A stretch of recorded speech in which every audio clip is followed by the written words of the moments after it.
Iran की IRGC के एक कमांडर ने कहा कि अगर जरूरत पड़ी तो हम सीधे इजराइल के हाइफा पर मिसाइलें दागेंगे। अब देखते हैं कि जरूरत कब महसूस होती है आईआरजीसी को और कब आईआरजीसी इजराइल के ऊपर एक्शन लेता है। फिलहाल ईरान हूतीज, हिजबुल्लाह और हमास की मदद कर रहा है, लेकिन डायरेक्ट इजराइल के साथ ईरान की जंग नहीं हो रही है। आईआरजीसी के कमांडर ने ये जो बात कही है, न जाने किस बात पर यह बात कही है, लेकिन ये कहा है कि अगर ज़रूरत महसूस हुई हमें तो हम डायरेक्ट इजराइल के हाइफा पर मिसाइलें दाग सकते हैं। इंतज़ार रहेगा इस चीज़ का। इस रिपोर्ट में खबरें और भी बहुत सारी हैं, लेकिन आगे बढ़ने से पहले चैनल को सब्सक्राइब ज़रूर कर लें अगर नहीं किया है। सब्सक्राइब करके हमारे साथ जुड़ जाते हैं तो यहाँ पर हर तरह की इंफॉर्मेशन सबसे पहले आपको मिलती रहेगी। दोस्तों, सबसे पहले हम सीज फायर की डील की बात कर लेते हैं। हो सकता है कि आपने ये खबर कहीं ना कहीं ज़रूर सुनी हो, लेकिन इस खबर में कुछ नए अपडेट हैं, वो आपको बताऊंगा। खबर पहले ऐसी आई कि इजराइल सीज फायर के लिए राजी हो चुका है।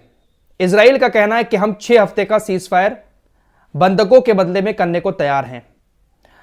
यह जानकारी अमेरिका के एक अधिकारी की तरफ से दी गई।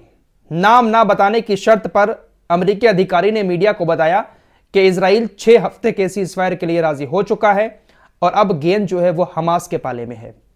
अब हमास के ऊपर है कि वो इजराइल की इन शर्तों को एक्सेप्ट करते हुए कोई समझौता करता है या फिर ऐसे ही युद्ध गाजा के अंदर चलता रहेगा। बड़ी खबर यह आ रही थी कि आज मिस्र के काहिरा के अंदर बहुत सारे लोग इकट्ठा होने वाले हैं।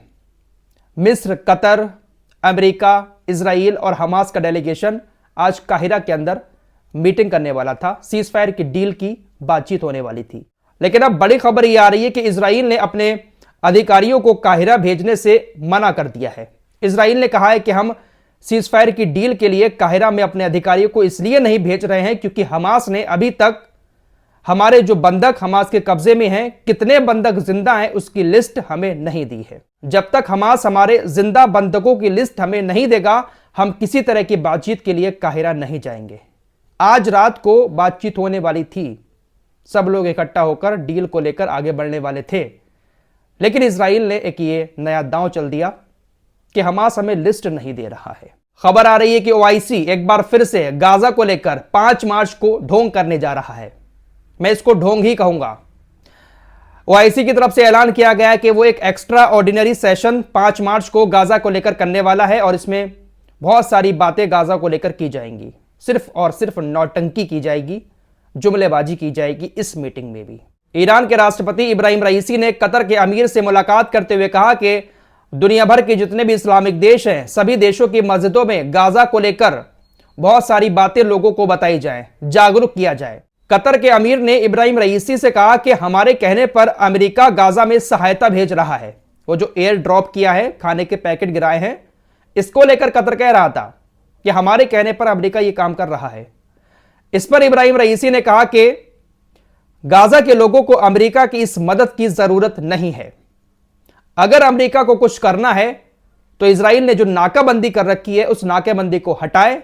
हम खुद गाजा के लोगों के लिए बहुत सारी मदद रोड के रास्ते भेज सकते हैं। अमेरिका की इस छोटी मोटी मदद की गाजा के लोगों को कोई जरूरत नहीं है।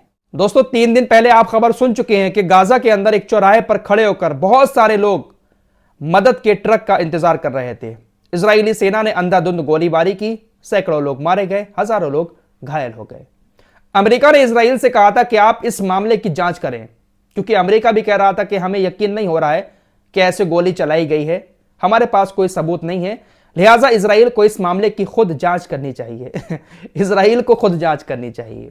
फिलहाल इजराइल ने जांच पूरी कर ली है। इजराइल ने कहा कि हमने अपनी जांच इस मामले पर पूरी कर ली है। हमारी सेना ने किसी भी गाजा के शख्स के ऊपर गोली नहीं चलाई, बल्कि इन लोगों की जान भगदड़ की वजह से गई है। ट्रक को देखकर भगदड़ मची, जिसके बाद लोग वहां पर गिर गए और कुचलते हुए लोग उनको निकल गए, जिसकी वजह से उनकी मौत हो गई। तो यह जांच इजराइल की तरफ से की गई है, लेकिन बहुत सारे सबूत ऐसे सामने आए हैं जहां पर गोलीबारी की आवाजें सुनी गई हैं, सीने पर गोली लगी है, सर पर गोली लगी है। इजराइल अपने इस नरसंहार को छुपाने की हर कोशिश कर रहा है। दुनिया को ऐसा दिखाने की कोशिश कर रहा है कि जैसे हमें कितनी ज्यादा गाजा के लोगों की फिक्र है, हम तो सिर्फ हमास के आतंकियों के खिलाफ लड़ाई लड़ रहे हैं। इजराइल डिफेंस फोर्सेस ने एक और दावा किया है कि हमने अब तक गाजा के अंदर तकरीबन 21 एयर ड्रॉप में मदद की है। गाजा के अंदर जो ऊपर से खाना गिराया जा रहा है, तकरीबन 21 बार हमने उस खाने को गिराने में मदद की है। यानी इजराइल यह दिखाना चाह रहा है कि हम भी गाजा के भूखे लोगों को खाना खिला रहे हैं। लेकिन इन झूठे लोगों की कथनी और करनी में बहुत बड़ा फर्क है। दुनिया भर का मीडिया, हमारे देश का भी गोदी मीडिया, इजराइल के हर एक बयान को दिखाता है और इजराइल के ही हर एक बयान को सच मानता है, लेकिन जो हकीकत है वो आपको हमारे जैसे चैनलों पर देखने को मिलेगी। बड़ी खबर आपको बता दूं, जहां एक तरफ खाना खिलाने का दावा इजराइल कर रहा है, वही खबर यह आ रही है कि सेंट्रल गाजा में एक सहायता ट्रक दीरल बला इलाके में जा रहा था। इजराइल के वॉर प्लेन ने ऊपर से हमला किया, इसमें 8 फिलिस्तीनियों की मौत हो गई। तो ये मदद के नाम पर सारी की सारी नौटंकी दिखाई जा रही है दुनिया को कि हम गाजा के लोगों को खाना खिला रहे हैं, और इन्हीं खबरों को उठाकर यूरोपीय मीडिया, गोदी मीडिया बड़ा चढ़ाकर दिखाता है।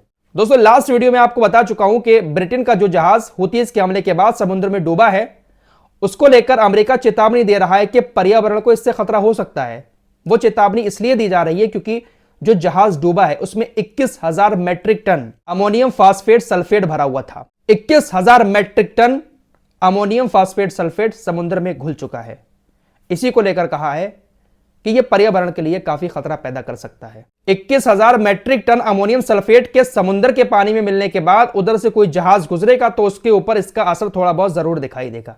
इसीलिए अमेरिका चेतावनी जारी कर रहा है। तो हुतीज की यहां पर एक बड़ी जीत है। ब्रिटेन का प्रधानमंत्री ऋषि सुनक जब से ये प्रधानमंत्री बना है बहुत ज्यादा ही उछल रहा है। इसको अपने देश की फिक्र नहीं है, अपने देश की ज्यादा बातें नहीं करता है, बल्कि दुनिया भर की ज्यादा फिक्र रखता है। अपने आप को बाप समझते हैं ये लोग।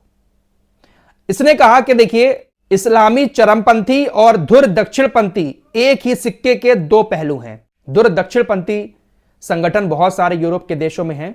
आपको कई बार मैं दक्षिणपंथी संगठनों की और उनके नेताओं की हरकतें दिखा चुका हूं। तो कहा कि जैसे वो हैं वैसे ही इस्लामिक चरमपंथी हैं। इजरायलियों के बारे में इनके मुंह से एक भी शब्द ही नहीं निकलेगा। ना जाने कौन सा जादू उनके ऊपर कर रखा है इन यहूदियों ने।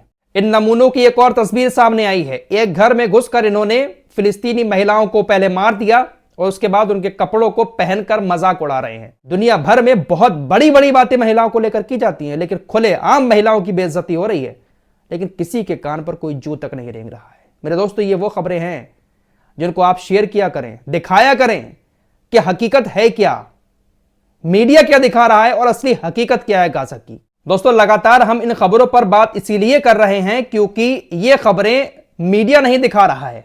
मीडिया अभी भी सिर्फ एक तरफा ही रिपोर्टिंग कर रहा है। इजराइल कुछ भी बयान देता है, उसके बयान को सच मानकर पूरी दुनिया दिखाना शुरू कर देती है, लेकिन इस तरह की इन सैनिकों की हरकतें कोई नहीं दिखाता। हमास को आतंकवादी करार दिया, हुतीस को आतंकवादी करार दिया, हिजबुल्लाह को आतंकवादी करार दिया, लेकिन ये जो ओछी हरकतें और नरसंहार गाजा के अंदर इजरायली सेना कर रही है, इसको कोई कुछ नहीं कह सकता। ये सेना है भाई, सेना एक देश की सेना है। इसको हर कोई इजरायली आर्मी बुलाता है, आतंकी कोई नहीं कहता है।